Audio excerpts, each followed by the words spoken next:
Welcome to ABC campus. आज हम company law में आईकैप की ऑटम 2021 की अटेम्प्ट से एक पास्ट एग्जाम का क्वेश्चन डिस्कस कर रहे हैं। तो सिंपल सा क्वेश्चन है कि under the provisions of companies act 2017 state the restriction imposed on a company with regard to declaration of dividend के डिक्लेरेशन ऑफ डिविडेंड पर जो रिस्ट्रिक्शंस लॉ में इम्पोज की हुई हैं उनको बताएं। तो ये अब सिंपली हमारे 4 पॉइंट्स बनते हैं जो कि हम लॉ के मुताबिक मेंशन करेंगे कि the restrictions imposed under the provision of companies act on a company with regard to declaration of dividend are as follows. Number 1 तो ये कि dividend shall not be declared by a company otherwise than out of its profit, यानी dividend profits में से होना चाहिए, profits के अलावा नहीं होना चाहिए। दूसरी बात यह कि जो डिविडेंड डिक्लेयर होगा जनरल मीटिंग में, वो जो अमाउंट बोर्ड ऑफ डायरेक्टर्स ने रेकमेंड की होगी उससे एक्सीड नहीं करेगा।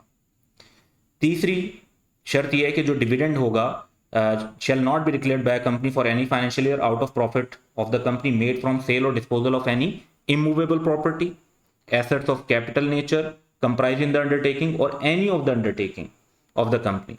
लेकिन इसकी एक्सेप्शन है। एक एक्सेप्शन तो ये है कि unless the business of company consist whether wholly और पार्टली ऑफ सेलिंग और परचेजिंग एनी प्रॉपर्टी और एसेट। अगर एक कंपनी का बिजनेस ही ऐसी प्रॉपर्टी और एसेट्स के अंदर सेल परचेज करने का है तो वो उसमें से डिविडेंड डिक्लेयर कर सकते हैं। और दूसरी एक जो कंडीशन है वो क्या है कि except after such profits are set off और एडजस्टेड, कि अगर आप इन प्रॉफिट्स को सेट ऑफ या एडजस्ट कर लेते हैं against losses arising from the sale of any such immovable property और assets of a capital nature, कि आपने जो लॉसेस थे और प्रॉफिट्स हैं दोनों को ऑफसेट कर लिया, जो कि हम नॉर्मली अकाउंटिंग में करते ही हैं, वो कर लिया है, तो फिर भी आप डिविडेंड डिक्लेयर कर सकते हैं। तो इनफैक्ट ये रिस्ट्रिक्शन अकाउंटिंग के परस्पेक्टिव से नहीं है, लॉ के अंदर ये जस्ट क्लैरिटी दी गई है। अकाउंटिंग के अंदर जिस वे में हम प्रॉफिट्स को रिकॉर्ड कर रहे होते हैं उसमें गेन और लॉसेस दोनों रिकॉर्ड हो रहे होते हैं, तो वो ऑलरेडी सेट ऑफ और एडजस्ट होकर हमारी रिटर्निंग की फिगर आ रही होती है। नेक्स्ट है कि dividend shall not be declared out of unrealised gain on investment property, जो हमने प्रॉफिट और लॉस अकाउंट में क्रेडिट किए होते हैं।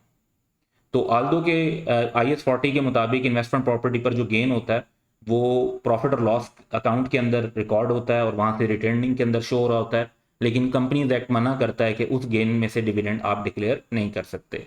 तो ये 4 रिस्ट्रिक्शंस हैं जो कि इसके आंसर में मेंशन होनी चाहिए थी। That's all for today. Have a good day.